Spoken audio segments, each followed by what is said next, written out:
Welcome back to All Adventures Great and Small. This is our first video highlighting our cross-country trip from the East Coast to the West Coast, visiting national parks along the way.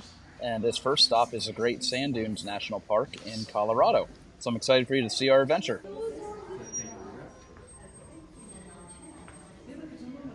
So here's a quick walkthrough of the visitor center and some of the little museum and historical information you'll find in there. Super interesting, very interactive with the kids, and they also have a great gift shop before you head out to the dunes.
So after a quick stop in the visitor center to get a map and meet the ranger, we loaded back up and we headed to the Medano Pass Primitive Road, which is branded an off-road trail requiring four-wheel drive and high clearance.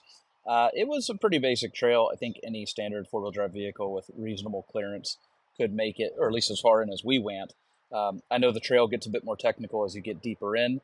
I can't speak to that because we visited in April and the road was closed just beyond where we stopped. But absolutely beautiful drive. If you have a vehicle that can do this, I highly recommend it.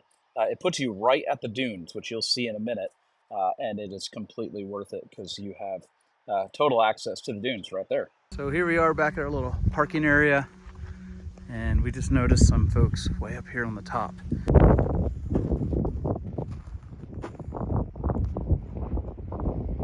There they go.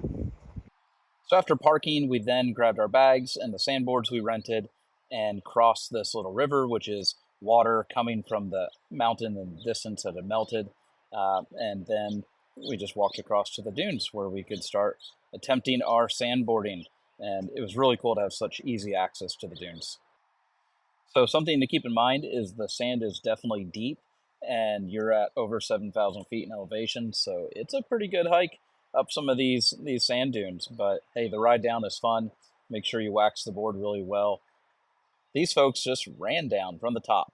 Thought that was a bold strategy there, but pretty cool to watch. Look at these views, though. It's so amazing to be able to see the expansive views, the mountains covered in snow, the water, the sand. Just incredible.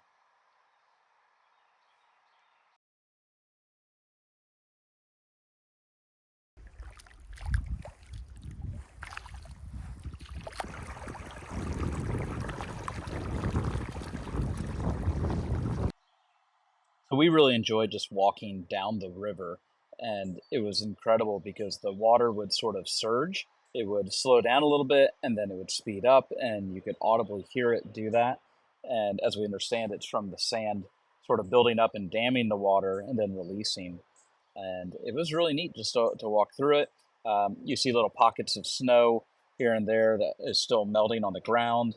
And at the time we visited, in mid-April, the water had not yet reached the traditional parking and access point for folks that are coming to the dunes. So if you wanted to walk through the water, you actually had to drive back in the primitive road like we did to access it. So it was pretty cool, pretty neat experience, and this is just some continued walking. I had to do more voiceover than I wanted to in this video because the wind just made it impossible.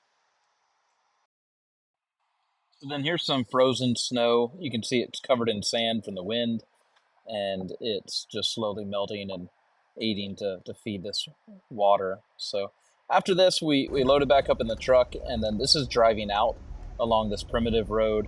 Again, it's really a beautiful view. You run along parallel to the dunes, and it really helps you kind of take in just the size of the dune.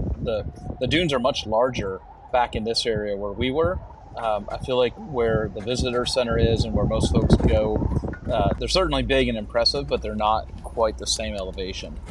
We did run into a ranger who said that where we were is like the number one spot for sandboarders and also the number one spot for injuries, and most folks breaking arms and hurting themselves and stuff from the dunes. So something to keep in mind. But again, this is just some shots of the road driving out. None of this was technical off-roading. It was pretty tame, but it's a fun time to stretch the wheels a bit of the Jeep and enjoy the four-wheel drive aspects of the truck. So um, this is us just continuing the drive. There's some more shots of it, and then we're on to Zapata Falls.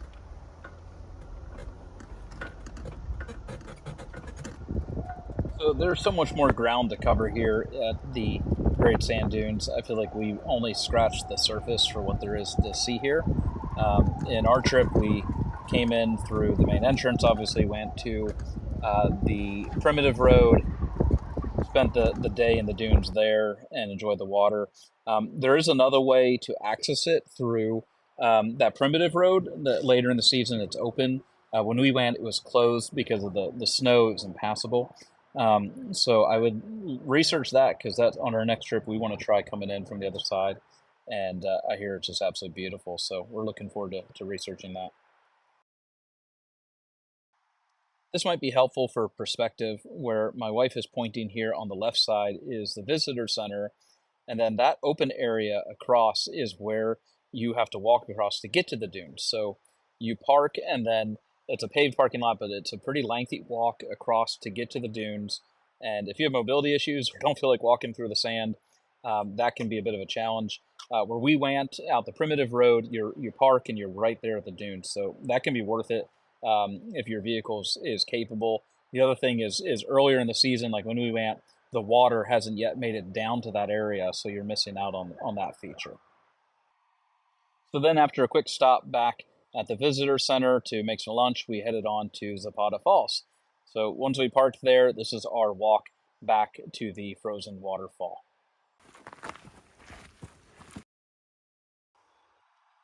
So there's definitely better videos on YouTube for the hike back into Zapata Falls. So look those up, do your homework.